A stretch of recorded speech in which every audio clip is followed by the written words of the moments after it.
ሰላም ጤና ይስጥልኝ። በመላው ዓለም ሆናችሁ ይህንን መልእክቴን ለምትከታተሉ የሰው ልጆች በሙሉ በያላችሁበት የዓለም ክፍል የመንፈስ ፍሬዎች የሆኑት ፍቅር፣ ደስታ፣ ሰላም፣ ትዕግስት፣ ቸርነት፣ በጎነት፣ እምነት፣ የዋሃት፣ ራስን መግዛትና የመሳሰሉት ከሁላችንም ጋር ይሁኑ። በአንጻሩ የስጋ ስራዎች ደግሞ የተነወሩና የተኮነኑ ይሁኑ ለማለት እወዳለሁ።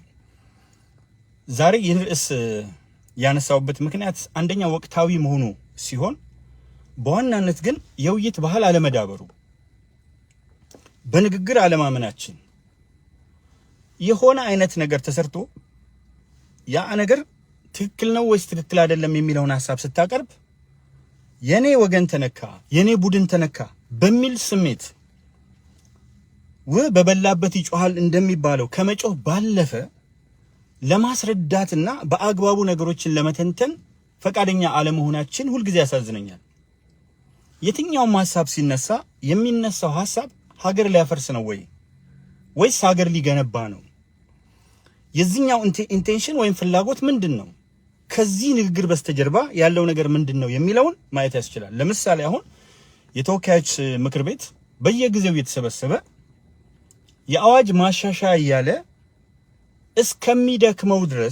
እስከሚደክም ድረስ የተለያዩ ማሻሻያዎች ከሚያወጣ ይልቅ ህገ መንግስት በአዋጅ አይሻርም። የትኛውም አዋጅ፣ የትኛውም ህግ፣ የትኛውም ልማዳዊ አሰራር፣ የትኛውም ሃይማኖታዊ መርሆ ከህገ መንግስቱ ጋር ከተቃረነ ተቀባይነት አይኖረውም። ብዙ ጊዜ አነሳዋለሁ። ኤኒ ሎው ኤኒ ዲክሪ that contravenes the constitution has no legal value because the constitution is the law behind all laws. It is the mother of all laws. ከህጎች ሁሉ የበላይ ነው። በደንብ ማሰምርላችሁ ህገ መንግስቱ ከሶስቱ የመንግስት ስልጣን አካላት ህግ አውጪው ሌጂስሌቲቭ፣ ህግ አስፈጻሚ ወይም ፈጻሚው ኤክስኪዩቲቭ እና ህግ ተርጓሚው ጁዲሻሪ በላይ ነው። ከፌዴሬሽን ምክር ቤት በላይ ነው። ከጠቅላይ ሚኒስትሩ፣ ከፕሬዚዳንት፣ ከመሳሰሉት ሁሉ በላይ ነው። ህገ መንግስት ከአንድ ነገር ብቻ በታች ነው። ይኸው ምንድነው? ከህዝብ በታች ነው። ከህገ መንግስቱ ከፍ ብሎ የሚቀመጠው ህዝብ ነው። ለዚህ ነው የኢፌድሪ ህገ መንግስት አንቀጽ 8 መጀመሪያ መሰረታዊ የዲሞክራሲ መርሆችን ሲጀምር የህዝብ ሉዓላዊነት the sovereignty of the people ወይም popular sovereignty ከፊት ለፊት ያመጣውና ቀጥሎ ነው የህገ መንግስት የበላይነት የሚመጣው። ስለዚህ አንዳንዴ ህገ መንግስቱን የሚሽሩ ጉዳዮች ሲደረጉ እነዚህ ጉዳዮች ልክ አይደሉም ብለን መሟገታችን ትክክል ነው። ለምሳሌ የህዝብ ተወካዮች ምክር ቤት አባል የሆኑት አቶ ክርስቲያን ታደለ፣ የተከበሩ አቶ ክርስቲያን ታደለ ወደ እስር ቤት ሲገቡ ህገ መንግስቱ ተጥሶ ነው። ምክንያቱም ማንኛውም የምክር ቤት አባል የሚወክለው ከኋላው ያለውን የመረጠውን በጣም ብዙ ህዝብ ስለሆነ የህዝብ ሉዓላዊነት ስለሚቀድም ያለ መከሰስ መብቱ በህዝብ ተወካዮች ምክር ቤት ሳይነሳ አይታሰርም። ክርስቲያን ታደለና የተወሰኑ አመራሮች ያለ መከሰስ መብታቸው ሳይነሳ ነው በፖሊስ ተይዘው፣ ያውም በአዋራጅ ሁኔታ፣ መካድ በማይቻል ሁኔታ በአዋራጅ ሁኔታ ቤተሰቦቻቸው ፊት ተይዘው ከዛ በኋላ የታሰሩትና ከዛ ወዲህ ነው ያለ መከሰስ መብታቸው የተነሳው። እዚህ ጋር ህገ መንግስታዊ ጥሰት ተፈጽሟል። በኢፌድሪ ህገ መንግስት መሰረት ክልሎች እና የኢትዮጵያ ህዝብ የሉዓላዊ ስልጣን ባለቤት ነው። ፌዴራል መንግስቱ በህግ ትርጓሜም ዝርዝር ውስጥ ብንመለከት ክልሎች ቆንጥረው በሰጡት ስልጣን ያስተዳድራል ነው የሚለው። ቆንጥረው በሰጡት ስልጣን ነው። ይሄኛውን ብዙዎቻችሁ በተለያዩ ስልጣናዎች ላይ ወሰዳችሁት ነው። እዚህ ጋር አሁን ጥያቄው ምንድነው? እኔ በምንም ተአምር የመጀመሪያውና ትልቁ ነገር ህግ ከበር ሲሆን አንዱ መነሻዬ ምንድነው? ህገ መንግስታዊ ማሻሻያ ያስፈልጋል። አሜሪካን የምታክል ሀገር እጅግ የዘመናዊ ህገ መንግስት መነሻ አሜሪካ ናት። አሜሪካ 27 አሜንድመንቶች አድርጋለች። 27 አሜንድመንት አካሂዳለች። የህገ መንግስት ማሻሻያ ይለወጥ የሚል ነገር አንስቼ አላውቅም። ማሻሻያ ይደረግበት ነው። ምክንያቱም ህገ መንግስቱ ይለወጥ ማለት ግልብነት ነው። ሙሉ በሙሉ ይለወጥ፣ ሙሉ በሙሉ ይሰረዝ የሚለው ከግልብነት የሚነሳ ወይም ካለማወቅ የሚነሳ ነው። ምክንያቱም የህገ መንግስቱ 1/4ኛ ክፍል ሰብአዊ መብት ነው። እነዚህ ሰብአዊ መብቶች በ1948 ዓ.ም ከወጣው ዩኒቨርሳል ዲክላሬሽን ኦፍ ሂውማን ራይትስ ዓለም አቀፍ የሰብአዊ መብት ድንጋጌዎች ጋር የተገናኙ ስለሆኑ 1/4ኛው ሩብ የሚሆነው የህገ መንግስት ክፍል አይነኬ ነው፣ ማይነካ ነው፣ ሰብአዊ መብት ነው። መንግስት የመጠበቅ ብቻ ኃላፊነት ነው ያለበት፣ የመተርጎም ኃላፊነት የለበትም። ሰብአዊ መብቶች አይተረጎሙም፣ ኢንቫዮሌብል ናቸው፣ አይጣሱም፣ አይገሰሱም። ኢናላይኔብል ናቸው፣ ከሰው ሰውነት አይላቀቁም። አናሳይሌብል ናቸው፣ አታክ አይደረጉም፣ አይጠቁም፣ ከአናት ቢያታክ። ኢሪዲዩሲብል ናቸው፣ ሊቀነሱ አይችሉም፣ አይተረጎሙም። they are not subject to interpretation። ስለዚህ ህገ መንግስት ምንድነው ትልቁ ነገሩ? ሰብአዊ መብቶችን መጠበቅ ነው። በጣም ጥሩ። አሁን 1/4ኛው ላይ ተስማማን አይደል? ወደ 1/3ኛው ስንሄድ ደግሞ ሰብአዊና ዲሞክራሲያዊ መብቶች ናቸው። ሰብአዊና ዲሞክራሲያዊ መብቶች ውስጥ ደግሞ የተወሰኑ ዲሞክራሲያዊ መብቶች ላይ መሻሻል ያለባቸው ግልጽ ያሉ ነገሮች አሉ። በመራራ እውነት የኢትዮጵያ ታሪክ በሚለው መጽሐፌ ላይ አስቀምጫቸዋለሁ። መሻሻል የሚገባቸውን ሌሎች ደግሞ ሰዎች ተጨምሮበት መሻሻል አለባቸው። 10 ጊዜ አንቀመጥ ነው። ሌላው ፌደራል መንግስቱ በክልሎች ጣልቃ እንዲገባ የሚያስችል አዋጅ ወጣ። ዝርዝሩን ማየት ምን ማለት አያስፈልገኝም። ፌደራል መንግስቱ ጣልቃ እየገባ ነው አይደለም በክልሎች ጉዳይ ላይ። ከህወሓት መራሹ ኢህአዴግ እስከ ኦዴፓ መራሹ ብልጽግና በቀጥታ ፌደራል መንግስቱ ጣልቃ እየገባ ነው። ክልሎች ያላቸው ኦቶኖሚ ወይም የውስጥ ነፃነት የላቸውም። ኖሚናል ነው፣ የውሸት ነው። they are puppets። እንዳሻንጉሊቶች ነው የሚታዩት፣ እንደ ዳማ ጠጠር ነው የሚገፉት። ፌደራል መንግስቱ ነው የሚፈልገውን የሚያስቀምጠው፣ የሚፈልገውን የሚያነሳው፣ የሚፈልገውን የሚያደርገው ፌደራል መንግስቱ ነው። ስለዚህ ጣልቃ እንዳልገባ ሆኖ አዲስ ነገር ህጋዊ ሽፋን ለመስጠት ነው ካላችሁ ጥሩ፣ ግን ጣልቃ እንዳይገባ የሚያስቀምጥ ህገ መንግስታዊ ድንጋጌ አለ። እዚህ ጋር ቅድም ላይ የሚገርሙ አስተያየቶች ተሰጥተው ነበር። አንዱ በጣም ያሳቀኝና የገረመኝ አስተያየት ከብልጽግና ካድሬዎች የመጣ ነው። የፌስቡክ ሰራዊት ውጭ ሀገር ሆናችሁ በኢትዮጵያ ጉዳይ ምን አገባችሁ የሚል ነገር መጥቷል። እቺ አንዷ እንድናገር መነሻዬ ናት። ውጭ ሀገር ሆናችሁ ምን አገባችሁ ለሚለው ጥያቄ ሌላ ጥያቄ ልጠይቃችሁ። ውጭ ሀገር ለምን ሰው ይወጣል? ሀገሩ መኖር ጠልቶ? ለምሳሌ እኔ ከሀገሬ ለምን ወጣው? ኢትዮጵያን ጠልቼ ሌላ ሀገር ብኖር ይሻለኛል ብዬ ቢሆን ኖሮ አውሮፓ ቀር ነበር። ቢሆን ኖሮ አሜሪካ ከዚህ በፊት በመጣሁባቸው ጊዜያት ንግግር አድርጌ ቀር ነበር። በቅርብ ጊዜያት ቶርቸር ስለተፈጸመብኝ፣ ስለ ቶርቸር አይነቶች በዝርዝር ማምጣት ይቻላል፣ ግን ሁሉም አይነት የቶርቸር አይነቶች ስለተፈጸሙብኝ አካላዊ፣ አእምሮአዊ በተለያየ አይነት መንገድ ያሉ የቶርቸር አይነቶች ተፈጽመዋል።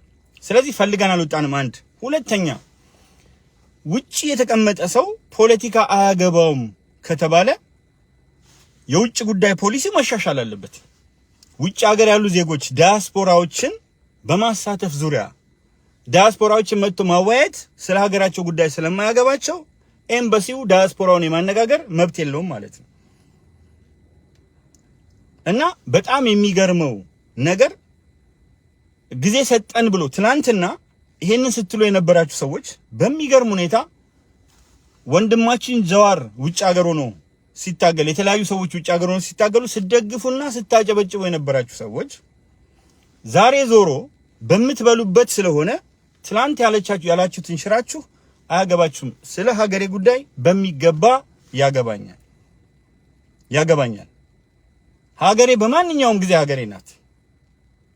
ኦኬ፣ ለዚች ሀገር ዲያስፖራው ሰፊ የሆነ መስዋዕትነት ከፍሏል። እንግዲህ ይቅርታ ልንገራችሁ ለውቀት ጾመኞች፣ ይሄን ቃል አሁን ልጠቀምበት፣ ለውቀት ጾመኞች ምነግራችሁ ኢትዮጵያ ወደ ውጪ ኤክስፖርት አድርጋ ከምታስገኘው ብር ይልቅ ዶላር ምንዛሪ ይልቅ ዲያስፖራው ወደ ሀገር ቤት የሚልከው የዶላር ምንዛሪ በብዙ ይበልጣል። ስለዚህ ዲያስፖራው የሀገሬ ምክንያት ጉዳይ አያገባኝም ብሎ ቁጭ ቢል ኢኮኖሚው ወደዳችሁም ጠላችሁም ይሽመደመዳል። ኢምፖርት ኤክስፖርት ኢምባላንስ ላይ ወደ ውስጥ የምናስገባው በየአመቱ 80% በላይ ያድጋል። ወደ ውጪ የምናስወጣው ከ20%ም እያሽቆለቆለ ነው። ስለዚህ የሀገሩ ጉዳይ የማያገባው የለም። እናንተም ተረኛ ሆናችሁና ባለጊዜ ሆናችሁና ባለ ሀገር ሆናችሁና አያገባውም ስትሉ በጣም ከሚፈለገው በላይ አፈርኩ። እጅግ በጣም አፈርኩ። እሺ ያገባቸው ሰዎች እንደገና ደግሞ እዛው ጋር ውስጥ ግባና ታገል የሚል የክፍለ ዘመን ምርጥ ቧልት ቀጠለ። እግዚአብሔር አወጣኝ። ውስጥ ሆኖ የታገሉት እነ ተከበሩ ክርስቲያን ታደለ የት ናቸው ትነግሩኛላችሁ? የተከበሩ አቶ ዮሐንስ ቧያለው የት ናቸው ትነግሩኛላችሁ? መምህርት መስከረም አበራ የት ናት? ተባባሪ ፕሮፌሰር ሲሳይ አውግቸው የት ነው? እየዘረዘርኩ ልቀጥል። ጋዜጠኞች የታገሉ ሰዎች የት ናቸው? አትንኩን ነው። መደገፍ ይቻላል፣ በፈለጉት አይነት መንገድ ማጨብጨብም ይቻላል። ነገር ግን ሐሳብን መቃወም እንኳን አይቻልም። እንዴ እዚህ እኮ ያሉ ፕሬዝዳንቶች፣ ትልቅ የዓለም ፕሬዝዳንቶች እኮ ይተቻሉ። ሲተቹ መልስ ይሰጣሉ። ጋዜጠኞች ፊት ለፊት ሆነው ይተቻቸዋል፣ መልስ ይሰጣሉ እንጂ ለምን ተቻችሁን ብለው አያስሩም። ስለዚህ መጀመሪያ አገር ውስጥ ሆናችሁ ታገሉ ስትሉ ምላሹ አገር ውስጥ ሆነው የታገሉ የት እንዳሉ ንገሩን ነው። ምንም ቀላል እኮ ነው። ሀገር ውስጥ ሆናችሁ ታገሉ ስትሉን ሀገር ውስጥ የሆነው የታገሉ ሰዎች የት አሉ የሚለውን ጥያቄ መልሰን እንጠይቃቸዋለን።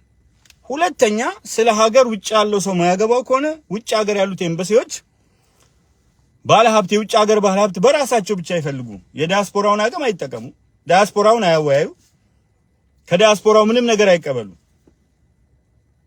ስለዚህ የሚደግፉ ሲሆኑ ያገባቸዋል።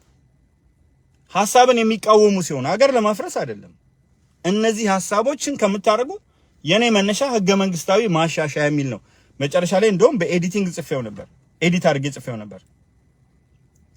ህገ መንግስቱን አሻሽሉት። 10 ጊዜ ተወካዮች ምክር ቤት ተሰብስበው የአዋጅ ማሻሻያ የማሻሻያ ከምታረጉ የማሻሻያውን ይዘት ሳትረዳ እንደዚህ ሳይሆን ምንድነው ይዘቱ የሚያስፈልገኝ? እኔ አለቀ። የፌደራል መንግስቱ በክልሎች ጉዳይ ጣልቃ ይገባል። ለምን እንደወጣ አውቃለሁ። ለየትኞቹ ክልሎች እንደወጣም አውቃለሁ። ምንም እህል አላምጦ መዋጥ ይበቃል። ፍልስፍና አይጠይቅም። ፌደራል መንግስቱ በክልሎች ውስጥ ጣልቃ ይገባ ሲባል አሁን ትግራይ ውስጥ ካለው ቴንሽንና አማራ ክልል ከተፈጠረው የፋኖ እንቅስቃሴ ጋር ተያይዞ እንደሆነ ለማወቅ ፍልስፍና አይጠይቅም። እህል አላምጦ መዋጥ ይበቃል። ከሱ ይልቅ መጀመሪያውኑ ህገ መንግስቱ በብሔረሰብ ላይ የሚደራጁ ፓርቲዎችን ቢከለክል፣ የብሔረሰብ አደረጃጀት ቢቆም፣ ኢትዮጵያዊ አመለካከት መጥቶ እንደ ሪፐብሊካን ዲሞክራት እና የመሳሰሉት የተለያዩ እንደ ሌበር ፓርቲ፣ እንደ ሊኩዊድ ፓርቲ፣ እንደ ኮንሰርቫቲቭ ፓርቲ የተለያዩ ፓርቲዎች በብሔረሰብ ስም ኢትዮጵያ ላይ የተደራጁት የሚደራጁበትን አስቻይ ሁኔታ የፈጠረው የችግሮች አንዱ ትልቁ ምንጭ ሆነው ህገ መንግስት ይሻሻል ሲባል ለጥቂት ሰዎች ወይም ለክልል ብለን አናሻሽልም። ለክልል ተብሎ አይደለም አሜሪካ 27 አሜንድመንት ያወጣችው። ከዘመን ጋራ መቀየር ስላለበት፣ ከዘመን ጋራ መሻሻል ስላለበት ኮንስቲቱሽናል አሜንድመንት የህገ መንግስት ማሻሻያዎች ይደረጉ ነው ያልነው። እና መሳደቡ በነገራችን ላይ በጣም ደስ የሚለው ነገር ብዙ ጊዜ እንደነገርኳችሁ ፓወር ነው የሚሆነው፣ ጥንካሬ ነው የሚሆነው፣ ተጨማሪ ስራዎች እንድንሰራ ነው የሚያደርገው። ለካ ነርቫቸውን በደንብ ነክተነዋልና እዚህ ላይ መስራት አለብን ብለን እንድንሰራ ነው እንጂ የሚያደርገን እንድንሸማቀቅ አያደርግም። የትኛውም አይነት ነገር ብታደርጉ ስለሚታወቅ ማለት ነው። እና ወንድማችን እናከብራለን። ሰለሞን በጣም አመሰግናለሁ። እዚህ ላይ ስህተት ካለ አዋጁ ማሻሻያ ነው 1995 የወጣውን አለ አድ ነው እያልኩ ያለሁት። ማሻሻያ ብለህ ከምታወጣ መጀመሪያ የህገ መንግስቱን ዋና ነገር ወስደህ ፌደራል መንግስቱ ተገቢ የሆነውን ስልጣን እንዲያገኝ አህዳዊ ይሁን አይደለም ህገ መንግስት ላይ ያሉትን ማሻሻያዎች መስራት ነው የሚሻለው ወይስ የ1995 አዋጅ እንደገና ማሻሻል ነው የሚሻለው? እሱን እኮ ሳልሰማ ቀርቻ አይደለም፣ ወደዚህ ቦታ ስመጣ ሳልሰማ ቀርቻ አይደለም። ግን የሚያስፈልገኝን ፓርት ነው በሁለት መስመር ነው የጻፍኩት። በዛ ስር የመጡ አስተያየቶች ናቸው የገረሙኝ። ሁለት አጫጭር አረፍተ ነገሮች ነበረ ያስቀመጥኩት እዚህ ጋር ከላይ ያሉትን ማለት ነው። ከላይ ያስቀመጥኳቸው የሱ ጽንሰ ሐሳብ ነው ያለው። ስለዚህ ማሻሻያው ለምን ወጣ አሁን ስንል በግልጽም በትግራይ ክልልና በአማራ ክልል ጉዳይ ነው። ምንም ጥያቄ አያስነሳም። 95ቱን ለማሻሻል ዛሬ ላይ የ95 የወጣውን አዋጅ ማሻሻያ አዋጁን በአዋጅ ከምታሻሽል የተለያዩ አዋጆች ኮንፊውዝ ከምታረግ በቀጥታ ህገ መንግስቱ ላይ ያሉትን መሰረታዊ ክፍተቶች አጥንቶ አከራካሪ የሆኑ ጉዳዮችን በሪፈረንደም በህዝበ ውሳኔ በክልል ውሳኔ አይደለም በህዝበ ውሳኔ በሚታይ አግባብ ምንም አይነት ባያስ ሳይፈጠርበት በዘመናዊ ቴክኖሎጂ በሚታይና የተለያዩ ቴክኖሎጂስቶች ገብተው በሚመለከቱት መንገድ በተጨባጭ መስራትና ዲጂታል አድርጎ ነገሮችን ማከናወን ይቻላል። ስለዚህ እሱ ይሰራ ነው። ሁለተኛ እሪ ቡራ ከረዩም ባከረዩ የሚያስብል ነገር የለም። ፌዴራል መንግስቱ በክልሎች ጉዳይ ጣልቃ ይገባል ነው በቃ። ማሻሻያው ይገባል ምን ይገባል ነው በቃ። እንደፈለገን እንገባለን። መጀመሪያ በአሻንጉሊት ሞከርን፣ በሞግዚት አስተዳደር ሞከርን፣ ፕሮቴክተር ሆነን ሞከርን። ስለዚህ በየክልሉ ውስጥ ያለው አመራር እኛ እንደምንፈልገው እንደ ዳማ ጠጠር አልገፋለን። ትናንትና ህወሓት ላይ የውስጥ ፓርቲ ትግል ኦህዴድና ብአዴን የወቅቱ ያደረጉትና አሁን ኦዴፓና አዴፓ ሆነው የመጡት የውስጥ ፓርቲ ትግል ያደረጉት የህወሓት የበላይነት ስላለ መሆኑን ለእናንተ መንገር ለቀባሪዋ አረዷት ነው። ቀባሪዎቹ ስለሆናችሁ እንደውም በደንብ እዚህ ጋር ይሰራል። ለቀባሪዋ አረዷት ነው። አሁን ደግሞ የመጣውን የኦዴፓ ፍጹማዊ ፈላጭ ቆራጭነት አቻ ለማድረግ ደግሞ ሌሎቹ ሲንቀሳቀሱ ትናንትና እንግዲህ ሰሜናዊያን ስል የጮሃችኋላችሁ ዛሬ ደግሞ እና በየተራ እንድትጫጫሁ ፈልጋለሁ። ግን ሐሳብ እንዲያሸንፍ ነው። የተሻለው ሐሳብ ያሸንፍ። የኦዴፓ የበላይነት አሁን በግልጽ አለ። የለም ልትሉ ከሆነ በጣም ነው ምስቀው። የኦዴፓ የበላይነት አለ። እያንዳንዱ የኦዴፓ አባል እንደፈለገ ነው ላይ ያለውን የሚያሽከረክረው። ታች ያለ የኦዴፓ ደህንነት ላይ ያለውን የኦዴፓ ደህንነት እንዲያሽከር የአዴፓ የምናምን የደቡብ የምናምን ደህንነት እንዲህ ነው የሚያሽከረክረው። በመከላከያውም ታያላችሁ። ታች ያለው ካላዘዝኩ አይነት ነገር ይላል ላይ ያለውን። ይሄ የሚታይ ነገር ነው። ስለዚህ እንዲህ አይነቱ ነገር የመገለባበጥ የተራ ጉዳይ ስለሚያመጣ እቺ ሀገር የፖለቲካ እኩልነት ይስፈንባት፣ አስምሩበት። ማህበራዊ ፍትህ ይረጋገጥባት፣ አስምሩበት። የኢኮኖሚ ዲሞክራሲ ይንሰራፋባት፣ አስምሩበት። እኩልነት በሁሉም መንገድ ይስፈን፣ በባህልም በምንም። የሆነ ነገር አታድርጉ፣ ጥሩ አይደለም። ይሄ ሌላ ነገር ያመጣል። ኢሬቻ ሲከበር ያለው ድምቀት በመንግስት በኩል ያለው እንቅስቃሴ ጥምቀት ሲከበር ካለው እንቅስቃሴ ጋር፣ ክሩሴድ ሲከበር ካለው እንቅስቃሴ ጋር ተመሳሳዩን፣ ኢድ ሲከበር ካለው እንቅስቃሴ ጋር አንድ አይነት ይሁን። የሚመደቡት የጸጥታ ኃይሎች፣ የሚመደቡት መኪናዎች፣ የሚወጡት ሰንደቅ ዓላማዎች በቁጥር እንኳን ይመጣጠኑ። አንዱ ሲከበር ኢሬቻ ሃይማኖታዊ በዓል ነው አይደለ? አደባባይ ላይ ይመጣና ዙሪያውን መንግስታዊ ነገር ይደረግ። እንዲህ አይነት ነገሮች ጥሩ ነው። እኔ ኢሬቻ ቢከበር ደስ ነው የሚለኝ። ሃፒ ኢሬቻ አላለሁ። ጨምበል ላይ ይከበር፣ እያንዳንዱ ይከበር። ሻዴ፣ ሶለላ፣ ሸንዲ የጋራችን ናቸው፣ መድመቂያዎቻችን ናቸው። ግን በእነዚህ ውስጥ እኔ ነኝ የሚል ስሜት፣ የኔ ተራ ነው የሚል ስሜት አይንጸባረቅ። ምን ጥፋት አለው? እውነት እኔ ላጥፋችሁ? እስቲ ምከሩኝ። ይሄ አይንጸባረቅ ማለት ምን ጥፋት አለው? የበላይ አያጫውታችሁ። ሁሉም ሰው ፓርቲ ውስጥ ያለው በየተዋረዱ ስልጣኑ እኩል ይሁን፣ ሌላውን እየፈራ ይኑር። ትናንት የህወሓት አባል ከመጣ ሌሎቹ ዝም ይላሉ።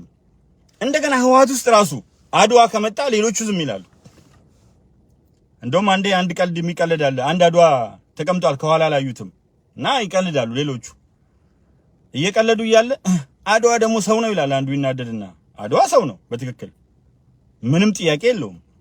ግን አድዋ ሰው ነው እንደ ይላል እና ምንድነው ብሎ ከኋላ ጮህበት። አድዋው ዞር ሲል አድዋ ነው፣ መልአክ ነው አለ። መልአክ ነው፣ እኔ መልአክ ነው ለማለት ፈልጌ ነው፣ ሰው ነው ወይ ያልኩት አለ። እና እንዲህ አይነቶቹ ስሜቶች አይጠቅሙንም። በየቦታው ላይ በየሰፈሩ ላይ እኛንን ጠባቂ የኢትዮጵያ እንዴ! ትላንት ህወሓቶች እኛንን የኢትዮጵያ ጠባቂ ብለው ነበር በደንብ በእርግጠኝነት። ሌላው በሙሉ ኪራይ ሰብሳቢ ነው ከኛ መንገድ ውጪ። በቃ ከኛ መንገድ ውጪ የሚመጣ ሀገር ሊያፈርስ ነው እንጂ በዚህ መንገድ ነው ኢትዮጵያ የምታድገው ብሎ ሊያስብ ነው የሚል አስተሳሰብ የለም። እሱ አስተሳሰብ መጥፋት አለበት። እያንዳንዱ ሀገሩን ይወዳል ከባንዳው በስተቀር፣ ሀገሩን ይወዳል ካስመሳዩ በስተቀር፣ ከስልጣን ጥመኛው በስተቀር ሀገሩን ይወዳል፣ ህዝቡን ይወዳል። እዛ ውስጥ በእያንዳንዱ ፓርቲ ውስጥ በብልጽግና ውስጥ መልካም ሰዎች አሉ፣ እኩያን አሉ። በተቃዋሚ ውስጥ መልካም ሰዎች አሉ፣ እኩያን አሉ። መልካሞቹ መልካም አስተሳሰብን ወደፊት እንዲመጡ እናድርግ። ይሄ መልእክቴ ነው። በተረፈ አዋጁ እኔ ብናገርም ባልናገርም ኦዴፓ መራሹ ብልጽግና ከፈለገው ህግ ነው፣ እንደውም ዶግማ ነው። ማይሻሻል ማይለውጥ ከህገ መንግስቱ ጋር ተጋጨ አልተጋጨም ካልከኝ ቀላል ጥያቄ ነው የምጠይቀኝ። የክርስቲያን ታደለ መታሰር በህገ መንግስቱ ማዕቀፍ ውስጥ ነው የተከናወነው? የተከበረ የተወካዮች ምክር ቤት አባል እሱም ብቻ አንዱን ላንሳላችሁ። ስለዚህ ህጉን እንደፈለጉ ማድረግ እንደሚቻል ያሳያል። እሱ ደግሞ አምባገነትን ይፈጥራል፣ ዲክታተርሺፕን ያመጣል፣ ኦቶሪታሪያኒዝምን ያረጋግጣል፣ ቶታሊታሪያኒዝም ያሰፋል፣ አናርኪ ይፈጥራል። ስለዚህ እነዚህ ነገሮች ይቆሙ። የአባቴ እናት ነው፣ ለሁላችንም ስለሚበጅ ነው። ሀገሬን ኢትዮጵያን ወዳታለሁ። ኢትዮጵያን ስወድ ህዝቧን ወዳለሁ። ሁሉንም ህዝብ ወዳለሁ። የበላይና የበታችን ማድረገው ህዝብ የለም። በኢትዮጵያ ውስጥ የበላይና የበታችን የሚባል ህዝብ የለም። የተሻለ የሚያስብ የለም። ሁልጊዜ የሚያጠፋን ሀሳብ ምንድነው? ሰሜንም አካባቢ ላይ ያለው እኛ የተሻለ እናስባለን ለሀገር። እንደሱ አይባልም።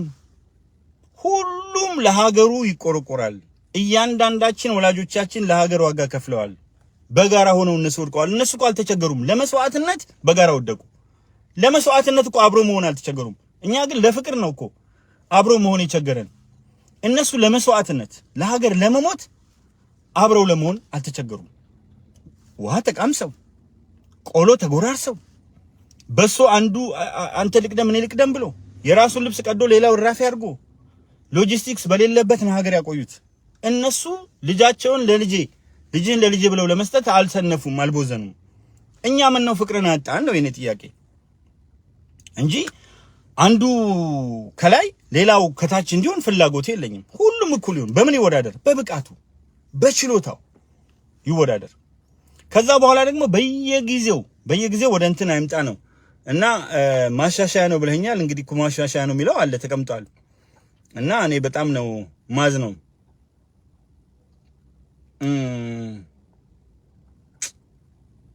ሼር አድርጉ ላይክ አድርጉ የሚል ጥሩ አስተያየት አለ። ያው እንደነገርኩህ ሰው ሼርና ላይክ ማድረግ እኮ ማስጠንቀቂያ ይሰጧቸዋል። ይገርማል። እኔ ጋር መተው እኮ ኮሜንት ሲያደርጉ አንዱ የብልጽግና ካድሬ ይመጣና ከስር የቁጣ ምልክት ወይ የሆነ ነገር ያደርግበታል። የሰፈሩ ልጅ እየተሸማቀቀ እኮ ነው ሰው። ለዚህ እኮ ነው ወደ 23 ሚሊዮን ቪው ነው በዚህ 28 ቀን ውስጥ እኔ ጋር ያለው። ፖስት አድርጌላችሁ ነበር 23 ሚሊዮን ቪውስ። ከዚህ ውስጥ 2 ሚሊዮን ትልቁ ቪው ያለው የቀነኒ ጉዳይ የጻፍኩት ነው። 2 ሚሊዮን ቪው አለው። ሌሎቹ 21 ሚሊዮን ቪዎች ደግሞ የተለያዩ ናቸውና 23 ሚሊዮን ቪው አለው። ያያል። ላይክ ለማድረግ ይፈራል፣ ሼር ለማድረግ ይፈራል። ለምን? ይመጣበታል። ብልጽግናው ይመጣበታል ካድሬው። ስለዚህ ይፈራል። ወዶ እንዳይመስልህ። ለምን ላይክ አደረክ? እነዛን ነው እኔ ደግሞ ተከታትዬ የቁጣ ምልክት የሚያደርጉትን ከስር ገብተው የሚቆጡትን ብሎክ አደርጋለሁ። ሰው ፈርቶ ነው፣ ተሸማቆ ነው። ይሄን ሐሳብ የሚገዛ ሰው በጣም ብዙ ነው። በዩቲዩብ ላይ ሄዶ ይገዛል። በተለያየ አይነት ነገር ይመጣል። እኔ ለምንድን ነው ማነሳው? እያንዳንዱ ያውቃል ብዬ አስባለሁ። እያንዳንዱ ነገር ማድረገው ኢትዮጵያን ስለምወድ ነው፣ ህዝብን ስለምወድ ነው። ለሀገር ይበጃል የምለውን ነገር አደርጋለሁ። መልካም ነገር ሳይቆ መልካም ነገሮችን በሚገባ ተናግሬያለሁ። ተከፍሎኝ ሳይሆን እንደሌሎቹ ሳይከፈለኝ እና በጣም የሚገርመው ያኔ የዶክተር አብይ በዓለ ሲመት ነበረ እና በዓለ ሲመታቸው ይከበር ነበርና ሲከበር እንደው ቀንቼ አይደለም፣ ምንም የቀረብኝ ነገር የለም። ግን ጓደኞቼ በሙሉ ሲጠሩ አክቲቪስቶች፣ በጣም የምወደው ምርጥ ሰው ሙክታር ኡስማን አደም ከጅጅጋ ሲጠራ እኔ አዲስ አበባ ቦሌ ቁጭ ብዬ እዛችሁ ቦሌ ውስጥ ነው፣ ያው ቂርቆስ ነው አክቹአሊ እዛው ጎናችን ነው። አልተጠራውም በበዓለ ሲመታቸው ላይ እንድገኝ። ለምን ሲባል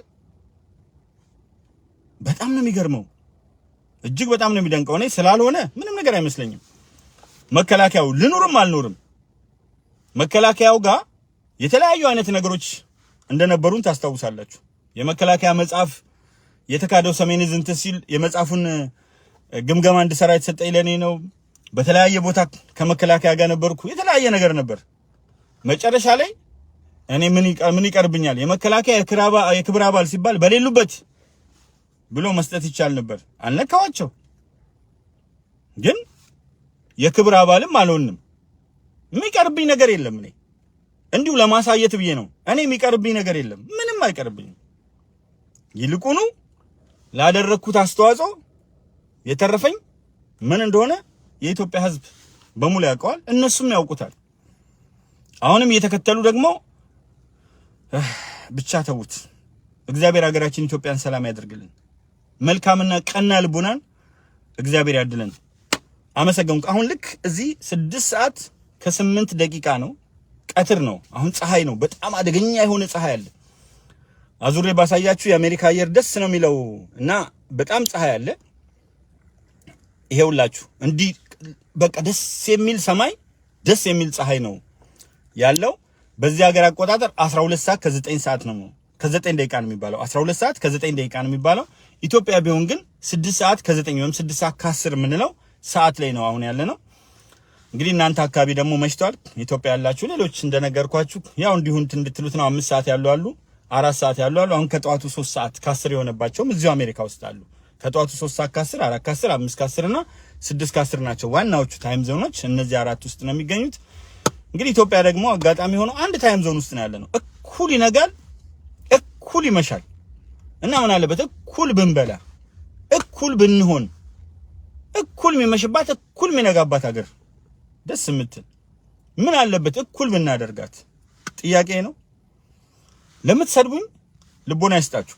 ትናንትና በጣም አናግረውኝ ተናግሬ ነበር። ያው አንዳንድ ጊዜ ውሃን ማን ያናግረዋል ቢሉ ድንጋይ ሆኖብኝ ነውና አንዳንድ ሰዎች ቅሬታችሁን ገልጻችሁልኛል ደውላችሁም። ቴንኪዩ አመሰግናለሁ። ግን አንዳንድ ጊዜ አካፋን አካፋ ዶማን ዶማ ማለትና ምን ካላሉት አብሮ ይፈተፍታል ነውና ጢፋ ይቅርታ አድርጉልኝ። አመሰግናለሁ።